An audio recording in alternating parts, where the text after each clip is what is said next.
Good morning, church. This is the seventh Sunday of our 7 Sunday journey toward the mystery of Christmas. Some mysteries are so big that they take time to approach. It takes time to prepare, to get ready to enter into the mystery. And so this year we've taken 7 weeks instead of 4, and we've likened it to a labyrinth where we journey inward with our ancestors and with one another, an inward journey, meditating and asking big questions as we approach the mystery of Christmas. And then it's like we pause before entering the center of a labyrinth. This Friday, we will dwell with Christ as we celebrate Christmas Eve and the mystery of Christmas, the moment where God comes so close to us and we come so close to God that God's name becomes Emmanuel, God with us, and God becomes close enough to touch.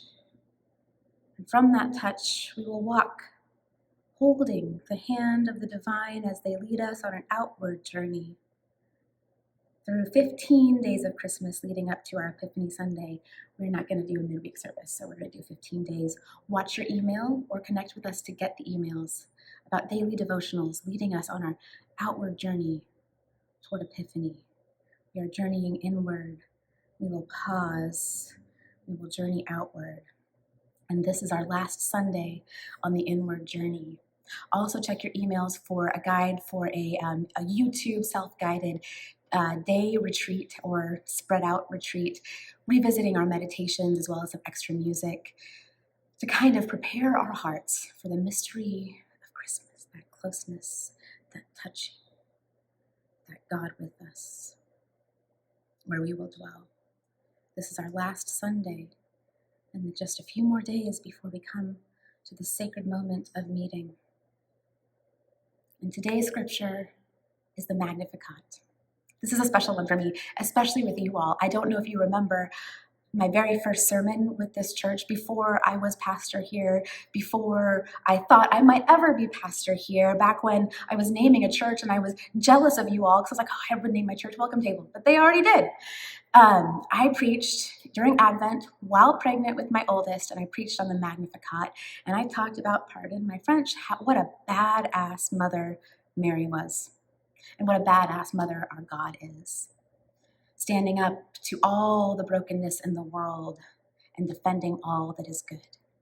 And if you read the Magnificat, is full of power, full of turning broken systems on their head. And so often what culture does with Mary is we remember that she pondered. We remember that she was a mom. We think of her as someone quiet to reflect on. So quiet, in fact, that one of the most famous songs about Mary right now is, Mary, did you know? Mary, did you know this? Mary, did you know that? Mary, did you know this? Mary, did you know that? And the answer is yes, she did. If you read Luke 1, you know that she did. We make Mary such a spiritual character that we lose the power of her physical, lived life, of the actual things she said would happen. When she speaks of the hungry, she's not talking about people who are spiritually hungry. She's not talking about a God who will sit down and tell them stories that comfort their hearts. She is talking about food for the hungry. She is talking about justice for the excluded and marginalized. She is talking about liberation. She is talking about upending broken systems and an upside-down kingdom of liberating love and justice. As I said before, pardon my French, she is badass, and she is in the image of a God who is a badass mother. She is a concrete character. And we're stopping with her today, though, on our inward journey. And this moment right now is one of few times in my entire time with you where I have not had a pre-written sermon. I'm a much better writer than a preacher. A much better writer than a preacher. In fact, when I need to think about what I want to say to somebody, sometimes I will type it out simply because my brain works better when my fingers are doing this. It might be a millennial thing. I don't usually step up to the camera or the pulpit not knowing exactly what I'll say. But here we are, because at the beginning of this week, I had this idea to preach about vulgar love.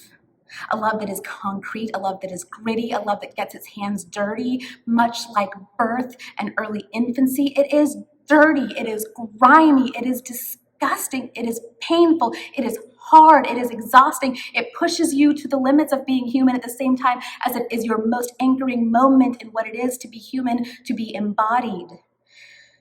It is messy and gritty. It is what some would call, as maybe we felt in that poem that Jen read for us, or that will be linked in this video, vulgar. And the meaning of the word vulgar, its etymology is common. So what it is this powerful, world-changing love that is so common and so gritty. And on Monday, I was like, I'm going to preach a sermon called Vulgar Love, and I'm going to think about it all week, and come Thursday, I'll be ready to record it. And this week happened. Kids happened.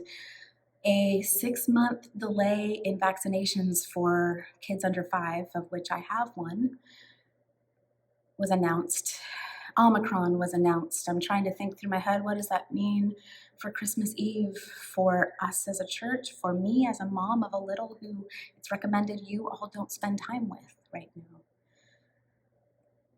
My head has been so full of, I guess, the vulgar things, the common things, the how do I keep my kids safe? How do I help them keep others safe? How do I keep them happy? How do I keep them clean?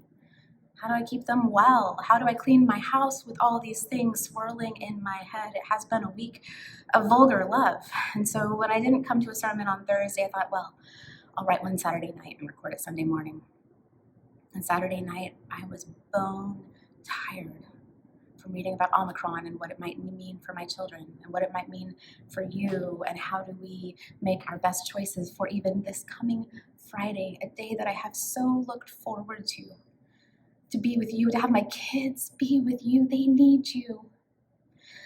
They need Christmas Eve, and it's my favorite day to be with them. And now it's either I'm here with you all or I'm home with them, and neither feels good or right to me. These are the messy, gritty decisions, the vulgar love that has been in my week. And in moments, what it felt like was I can't write a sermon about the inward journey because these vulgar things are crowding my heart and my mind. I can't embark on an inward journey with all these vulgar, common, dirty, gritty, messy, concrete questions. I can't embark on that inward journey. And then I thought about Mary again.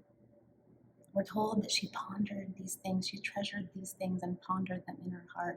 We're told that she tells us this badass poem about a world that is entirely changed, that yes, is spiritual, but is very concrete, and it comes amidst her own concrete reality, amongst being pregnant, amongst wondering what birth will be like, wondering what early childhood will be like for this child, wondering if she'll be rejected, wondering how she will provide for her child if she is rejected. All these concrete, vulgar, common things, as well as spirituality, swirl together. The Mary who ponders things in her heart has just given birth in a stable, surrounded by day laborers. As we approach that sacred inner space this week, what Mary reminds us is that inward journey is vulgar and common. It is gritty. It is tangible. It is dirty. It is cleaning up poop around our church or at your house, as sometimes is my job. It's getting pain, cracks in your hands from gardening. It is getting cracks in your hands from caring for children. It is the pain of birth. It is the pain of physical therapy, trying to get back skills that you've lost. It is the pain of studying Omicron when you're not an epidemiologist, but you love people. It is the pain of a cotton swab up your nose to test and see if you are safe for others. It is the pain of asking others, would you mind doing this so that I'm also safe, even though that feels uncomfortable? The inward journey of love is, as Mary shows us, and as this week has shown me, not this spirituality that it floats above the surface. As we talk about the mystery of Christmas, where God comes close enough to touch, Mary, and this 4th week or 7th week of Advent is our indication to come down from the loftiness, to let our spirituality and our physicality mingle, to be embodied in our spirituality, and to realize that true love is messy and dirty and mixed up, and yes, vulgar, common, everyday, messy. That is true love. That is where we find that sacred inner place, where the spiritual world and the physical world unite. That is Emmanuel, not a God who is above, but a God who is with. And so this Sunday, I invite you to the most sacred part of our inward journey, the vulgar part, the common part, the dirty part, the messy part.